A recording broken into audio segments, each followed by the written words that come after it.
توبہ! کیا ہم نے سچی توبہ کی؟ کیا ہم نے کسی غریب کی مدد کی؟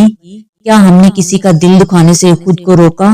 اکثر ایسا ہوتا ہے کہ رمضان کی ابتدائی دنوں میں جوش و جذبہ بہت زیادہ ہوتا ہے۔ ہم نیک ارادے کرتے ہیں، طویل نمازیں پڑھتے ہیں، زیادہ صدقے دیتے ہیں، لیکن جیسے جیسے دن گزرتے ہیں وہ جذبہ کمزور پڑنے لگتا ہے۔ عشرہ رحمت کی رخصتی، ایک فکر انگیز بیان۔ معزز سامعین کرام، السلام علیکم ورحمۃ اللہ وبرکاتہ۔ آج ہم ایک ایسے موضوع پر گفتگو کرنے جا رہے ہیں جو ہمارے دلوں کو جھنجھوڑ دینے والا ہے، ہماری روح کو بیدار کرنے والا ہے اور ہمیں خود احتسابی کی دعوت دینے والا ہے۔ موضوع ہے عشرہ رحمت کی رخصتی۔ رمضان المبارک کا مہینہ سراسر رحمتوں، مغفرت اور نجات کا مہینہ ہے۔ اس کے پہلے 10 دنوں کو عشرہ رحمت کہا جاتا ہے۔ یہ وہ مبارک ایام ہوتے ہیں جن میں اللہ تعالیٰ کی رحمت بندوں پر موسلا دار بارش کی طرح برستی ہے۔ یہ وہ دن ہوتے ہیں جب گناہگار کو امید ملتی ہے، مایوس کو سہارا ملتا ہے اور غافل کو بیداری کا موقع ملتا ہے۔ لیکن سوال یہ ہے کہ جب عشرہ رحمت رخصت ہو جاتا ہے تو کیا ہم نے اس کی قدر کی؟ کیا ہم نے ان دنوں کو واقعی رحمتوں کے حصول میں صرف کیا، یا ہم بھی ان لوگوں میں شامل رہے جو صرف بھوک اور پیاس برداشت کرتے رہے مگر اپنے دلوں کو نہ بدل سکے؟ اللہ تعالیٰ نے رمضان کو نزول قرآن کا مہینہ بنایا۔ قرآن مجید ہمیں یہ پیغام دیتا ہے کہ اللہ تعالیٰ کی رحمتیں بہت وسیع ہیں، وہ اپنے بندوں سے 70 ماہوں سے زیادہ محبت کرتا ہے۔ عشرہ رحمت دراصل اسی محبت کا عمل اظہار ہے۔ یہ وہ دن ہے جب بندہ ایک قدم اللہ کی طرف بڑھاتا ہے تو اللہ تعالیٰ اس کی طرف دوڑ کر آتا ہے۔ میرے بزرگوں اور میرے دوستوں، عشرہ رحمت ہمیں کیا سکھا کر گیا؟ سب سے پہلی بات تو یہ توبہ۔ کیا ہم نے سچی توبہ کی؟ یا ہم نے سوچا کہ ابھی تو پورا مہینہ باقی ہے، بعد میں دیکھ لیں گے؟ یاد رکھیے، زندگی کا کوئی بھروسہ نہیں، جو عشرہ گزر گیا وہ کبھی واپس نہیں آئے گا۔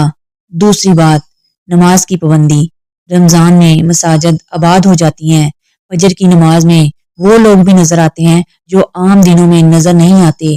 سوال یہ ہے کہ کیا یہ کیفیت عشرہ رحمت کے بعد بھی باقی رہے گی یا ہم دوبارہ غفلت کی نیند سو جائیں گے؟ تیسری بات، قرآن سے تعلق۔ ہم میں سے کتنے لوگ ایسے ہیں جنہوں نے عشرہ رحمت میں قرآن کو سمجھ کر پڑھا، صرف تلاوت ہی نہیں بلکہ اس کے پیغام پر غور کیا؟ اگر ہمارا تعلق صرف الفاظ تک محدود رہا اور عمل تک نہ پہنچ سکا تو ہمیں اپنے طرز زندگی پر غور کرنا ہوگا۔ چوتھی بات، حقوق العباد۔ عشرہ رحمت ہمیں یہ بھی سکھاتا ہے کہ صرف عبادات کافی نہیں بلکہ بندوں کے حقوق ادا کرنا بھی بہت ضروری ہے۔ کیا ہم نے اپنے والدین سے حسن سلوک کیا؟ کیا ہم نے کسی غریب کی مدد کی؟ کیا ہم نے کسی کا دل دکھانے سے خود کو روکا؟ اکثر ایسا ہوتا ہے کہ رمضان کی ابتدائی دنوں میں جوش و جذبہ بہت زیادہ ہوتا ہے۔ ہم نیک ارادے کرتے ہیں، طویل نمازیں پڑھتے ہیں، زیادہ صدقے دیتے ہیں، لیکن جیسے جیسے دن گزرتے ہیں وہ جذبہ کمزور پڑنے لگتا ہے۔ عشرہ رحمت کی رخصتی ہمیں یعنی کہ متنبہ کرتی ہے کہ یہ مہینہ تیزی سے گزر رہا ہے۔ اگر ہم نے ابھی خود کو نہ بدلا تو شاید بہت دیر ہو جائے گی۔ ہمیں سوچنا چاہیے کہ اگر یہ ہمارا آخری رمضان ہو تو کیا ہمارا طرز عمل یہی ہوتا؟ اگر ہمیں یقین ہو جائے گا کہ اگلا رمضان نصیب ہمیں نہیں ہونا تو کیا ہم اسی طرح سستی کا مظاہرہ کریں گے؟ ہرگز نہیں۔ ہم ہر لمحے کو قیمتی جانیں گے، ہر سانس کو عبادت بنا دیں گے۔ عشرہ رحمت دراصل ایک ٹریننگ یعنی ترتیبی مرحلہ ہے۔ یہ ہمیں سکھاتا ہے کہ اللہ کی طرف رجوع کیسے کرنا ہے۔ یہ ہمیں یاد دلاتا ہے کہ گناہوں کی سیاہی کتنی ہی گہری کیوں نہ ہو، اللہ کی رحمت اس سے کہیں زیادہ وسیع ہے۔ لیکن شرط یہ ہے کہ بندہ سچے دل سے پلٹ آئے۔ میرے عزیزو، آنے والا عشرہ مغفرت ہے۔ اگر پہلے عشرے میں ہم میں سے کوتاہی ہو گئی ہے، اگر ہم نے رحمتوں کو پوری طرح سے نہیں سمیٹا تو ابھی بھی وقت ہے۔ ہمیں اپنے دلوں کو بدلنا ہوگا، ہمیں پریفرنس یعنی ترجیحات کو بدلنا ہوگا۔ سوشل میڈیا، فضول گفتگو، غیر ضروری مشاغل، ان سب کو محدود کر کے اپنے رب سے تعلق مضبوط کرنا ہوگا۔ ہمیں یہ بھی یاد رکھنا چاہیے کہ رمضان صرف ایک مہینہ نہیں بلکہ ایک مدرسہ ہے۔ یہ ہمیں صبر سکھاتا ہے، تقویٰ سکھاتا ہے، نظم و ضبط سکھاتا ہے۔ اگر اشرا رحمت گزرنے کے بعد بھی ہمارے اندر کوئی تبدیلی نہیں آئی تو ہمیں اپنے اندر ایمان کا جائزہ لینا ہوگا۔